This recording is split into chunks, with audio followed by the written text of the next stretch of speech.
अभी बहुत सुंदर सी चर्चा आपने स्वामी सच्चिदानंद जी से सुनी। वो वेद की महिमा का गान कर रहे थे, वो वेद के महत्व को समझा रहे थे कि वेद का हमारे जीवन के अंदर कितना महत्वपूर्ण स्थान है। और हमारे ऋषियों ने वेदों को पढ़कर के ये कहा कि वेद तो मेरे परम बल हैं, वेद मेरी आंखें हैं, वेद ही मेरा सब कुछ है। ऐसा यहाँ के विद्वानों ने, ऋषियों ने कहा है। तो ये जो वेद है, इसके अंदर समस्त जो है विद्याएं हैं। इस वेद के अंदर ही मानव का कल्याण निहित है। और महर्षि स्वामी देवदयानंद जी की ये विशेषता रही है कि उन्होंने अपनी एक भी बात नहीं की। ब्रह्मा से लेकर के जैमिनी पर्यंत जो ऋषियों का मंतव्य रहा, उसको ही प्रस्तुत किया महर्षि दयानंद जी ने। और एक किसी विचारक ने महर्षि दयानंद जी की विशेषता बताते हुए कहा कि जो ब्रह्मा को जानता है वो शिव को नहीं जानता, जो शिव को जानता है वो हनुमान को नहीं जानता, जो हनुमान को जानता है वो राम को नहीं जानता, जो राम को जानता है वो कृष्ण को नहीं जानता, जो कृष्ण को जानता है वो दयानंद को नहीं जानता।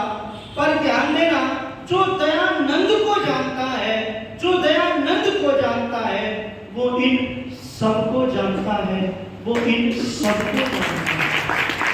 तो दयानंद की तो इतनी बड़ी बड़ी विशेषताएं हैं मेरे पास में, वो शब्द नहीं है। जब बड़े बड़े अंग्रेजों ने ऋषि दयानंद को पढ़ा, बड़े बड़े जो अंग्रेज विद्वान भी हुए हैं, बहुत सारे दार्शनिक भी हुए हैं, जब उन्होंने ऋषिवर दयानंद जी की ऋग्वेदादि भाष्य भूमिका और बहुत सारी पुस्तकों को पढ़ा, तो उन्होंने कहा कि हम दयानंद के जूते के फीते बांधने की भी योग्यता नहीं रखते, योग्यता नहीं रखते। तो महर्षि दयानंद जी का जो जादू है वो सर आंखों पर चढ़कर के बोलता है। यदि दयानंद ना आया हुआ होता तो धर्म प्रेमी बंधुओं, हम मुसलमान बन गए होते, हम ईसाई बन गए होते। उस ऋषिवर देवदयानंद जी ने आकर के हमको वेदों का खजाना दे करके हमारा जो है कल्याण उस ऋषि दयानंद जी ने किया।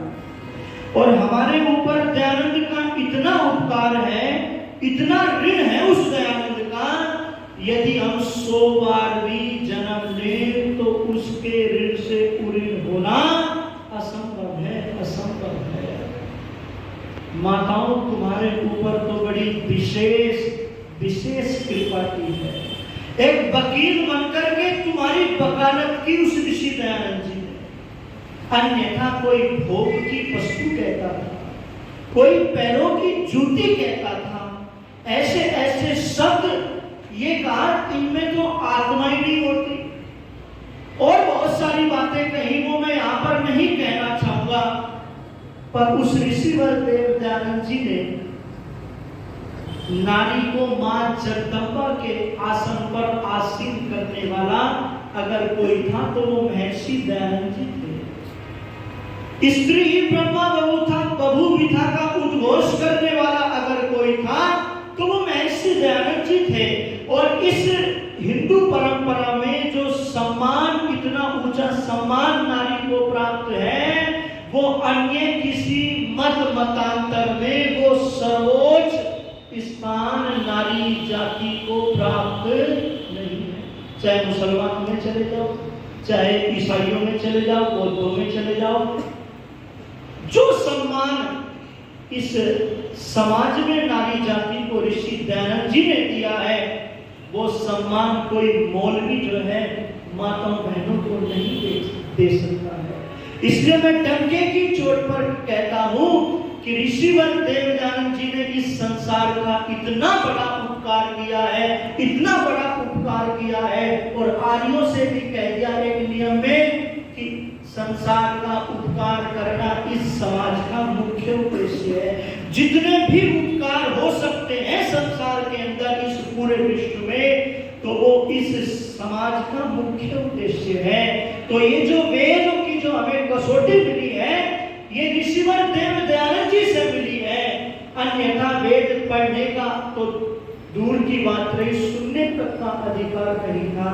और आज भी बहुत सारे गांव ऐसे हैं, आज भी बहुत सारे स्थान ऐसे हैं जहां पर लोगों ने वेद देखे तक नहीं है, देखे तक नहीं है। उस ऋषिवर देव दयानंद जी के जब जीवन को पढ़ते हैं तो आंखों में अश्रुधारा बह जाती है। गुरुकुलों की चर्चा कर रहे थे कि गुरुकुलों से वेद की रक्षा होगी, गुरुकुलों से संस्कृति और सभ्यता की रक्षा होगी। मुझे याद आती है स्वामी श्रद्धानंद जी के जीवन की घटना। अंग्रेज लोग तलाशी लेने गए श्रद्धानंद जी के गुरुकुल में। सुना है तुम्हारे गुरुकुल में बम तैयार होते हैं, बम, हम तुम्हारे गुरुकुल की तलाशी लेना चाहते हैं, और यदि बम मिल गए तो गिरफ्तारी भी होगी और भी बहुत सारी कानूनी कार्यवाही होगी। पूरे गुरुकुल का जो है उन्होंने छानबीन मारा, पर कहीं भी बम का गोला नहीं मिला, बंदूक नहीं मिली। अंत में स्वामी जी के पास में जाकर के कहने लगे, स्वामी जी बम तो मिले नहीं। बोले बम तो है, तुम्हें कैसे नहीं मिले? बोले कहां पर है बम? तो सामने जो है ब्रह्मचारी दंड और बैठक लगा रहे थे, उनकी ओर इशारा करते हुए कहा, देखो यही वो बम के गोले हैं जिनको मैं तैयार करता हूं, जिनको मैं बम का गोला। और गुरुकुल कांगड़ी के इतिहास को उठा करके पढ़ना, गुरुकुल कांगड़ी के इतिहास को। उस गुरुकुल से इतने सुयोग्य विद्वान आचार्य स्वामी श्रद्धानंद जी ने दिए कि उन्होंने देश धर्म जाति के लिए अपनी जवानी को निछावर कर दिया। कौन भुला सकता है आचार्य अभयदेव विद्यालंकार को, जिसने एक पुस्तक लिखी ब्राह्मण की गौ, बहुत गजब की पुस्तक है, अपने बच्चों को पढ़वाना यदि उनका कल्याण करना चाहते हो। उसमें बहुत गजब का चिंतन एक गुरुकुल का स्नातक देता है। सोचते हैं लोग गुरुकुल में जाकर के क्या करेगा, बड़ी मानसिकताएं बिगड़ी हुई है गुरुकुल के विषय में। लोग कहते हैं गुरुकुल में तो पूजा पाठ सीखेगा, गुरुकुल में तो जो है बिगड़े हुए जाते हैं।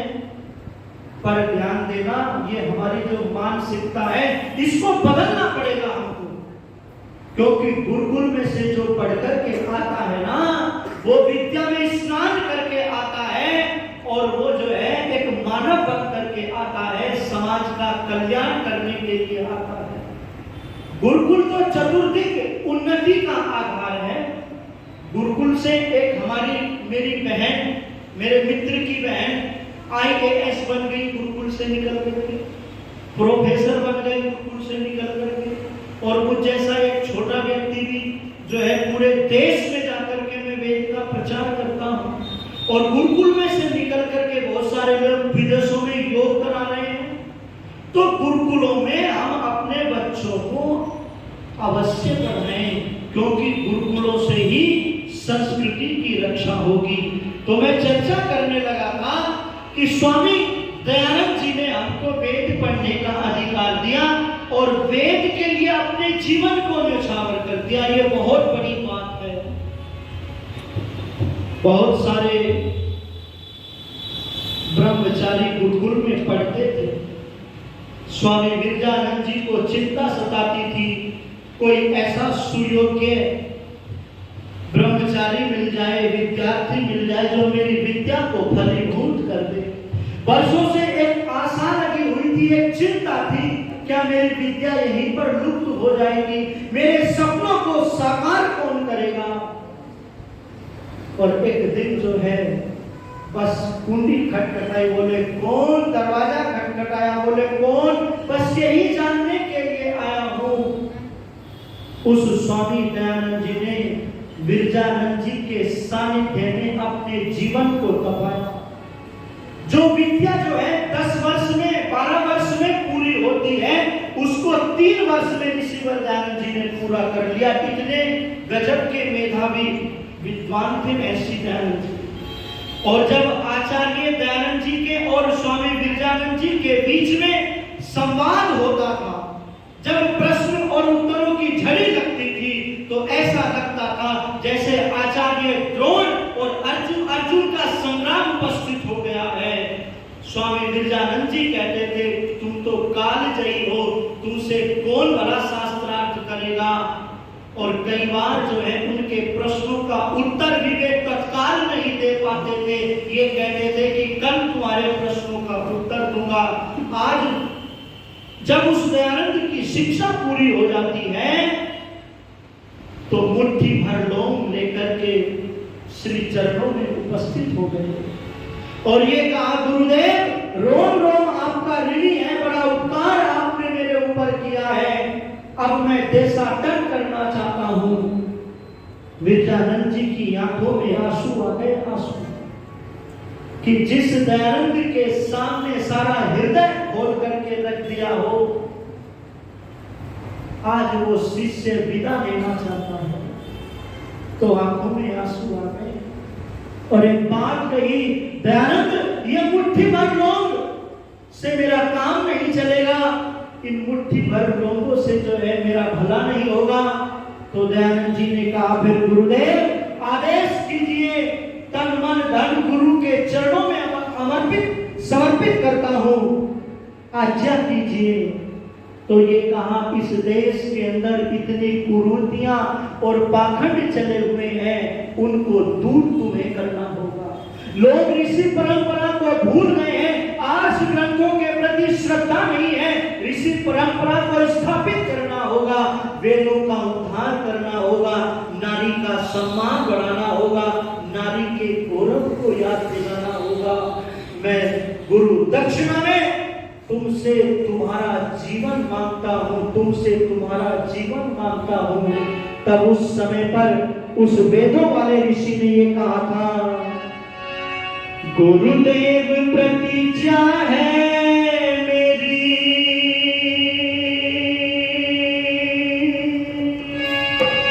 इसे पूरी कर दिखला दूंगा।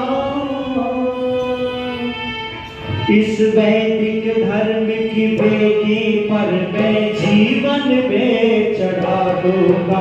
गुरुदेव प्रतिज्ञा है मेरी, इसे पूरी कर दिखला दूंगा। इस वैदिक धर्म की बेदी पर मैं जीवन में चढ़ा दूंगा। गुरुदेव प्रतिज्ञा है मेरी, इसे पूरी कर दिखला दूंगा। इस वैदिक धर्म की बेदी पर मैं जीवन में चढ़ा दूंगा। गुरुदेव प्रतिज्ञा है मेरी। धन पास नहीं, तन मन अपना सिर गुरु चरणों में धरता हूँ।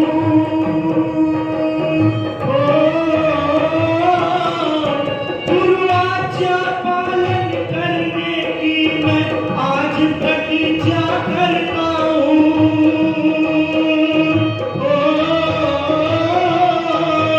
अपना सर्वस्व लुटा कर भी, अपना सर्वस्व लुटा कर भी अपना कर्तव्य निभा दूंगा।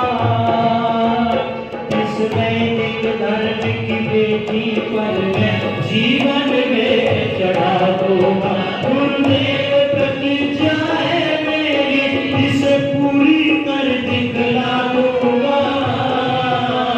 इस वैदिक धर्म की बेदी पर मैं जीवन में चढ़ा दूंगा। गुरुदेव प्रतिज्ञा है मेरी। जनहित के लिए विष के प्याले अमृत करके मैं पी लूंगा।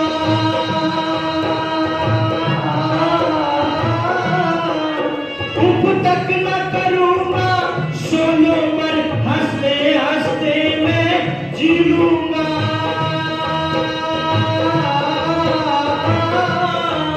कांटों से भरी इन राहों पर फूलों की तरह मुस्कुरा दूंगा। इस वैदिक धर्म की बेदी पर मैं जीवन में चढ़ा दूंगा। गुरुदेव प्रतिज्ञा है मेरी,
जीवन में चढ़ा दूंगा, मैं जीवन में चढ़ा दूंगा, मैं जीवन में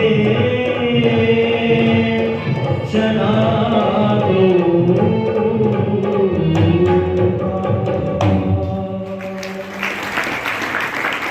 ये कहा गुरुदेव।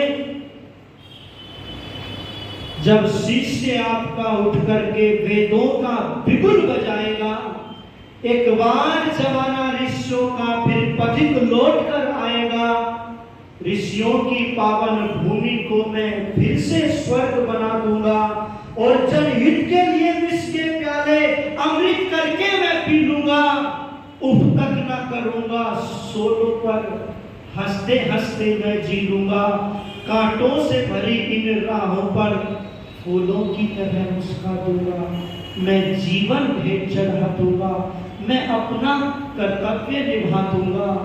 उस ऋषिवर देवदयानंद जी ने वेद के लिए अपने जीवन को समर्पित कर दिया।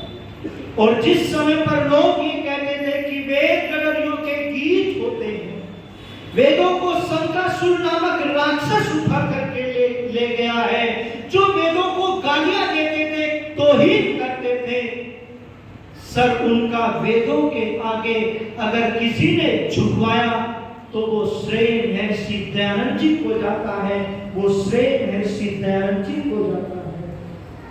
और बहुत सारे प्रलोभन ऋषिवर देवदयानंद जी को के आगे आए। ये कहा स्वामी जी से कि स्वामी जी, आपके जो 10 नियम है आर्य समाज के, उसमें एक नियम में एक शब्द का थोड़ा सा परिवर्तन कर दो तो बहुत भारी संख्या में लोग आपको गुरु मानने लग जाएंगे, तुम्हारी मूर्तियां बनेंगी, तुम्हारे प्रवचन होंगे। तो स्वामी जी ने कहा क्या करना होगा? तो लोगों ने कहा कि स्वामी जी, वेद भी केवल भी शब्द जोड़ दो और सारे के सारे जू के क्यों रहने दो। तो ऋषि ने कहा ऐसा कभी भी नहीं हो सकेगा। हाँ, ये हो सकता है कि वेद ही सब सत्य विद्याओं का पुस्तक है। वो व्यक्ति वेद के अपमान में एक शब्द भी गलत सुनना नहीं चाहता था। उस ऋषिवर देवदयानंद जी के जब जीवन को आप उठा करके पढ़ेंगे, लोगों ने उसके ऊपर पत्थर फेंक करके मारे, लोगों ने उसके ऊपर सांप फेंक करके मारे, लोगों ने उसका अपमान किया, उसको विष पिलाया। और विष पिलाने कोई और नहीं थे, अपने ही लोगों ने उस ऋषिवर देवदयानंद जी को विष पिलाया। किसी ने पान में, किसी ने मिठाई में, किसी ने दूध में, बहुत प्रकार से उस ऋषि को विष पिलाया गया। धर्म प्रेमी बंधुओं, पर वो ऋषि विष के प्याले पीता गया और इस जाति के ऊपर उपकार करता चला गया, हमको वेद का अमृत का प्याला पिलाता चला गया।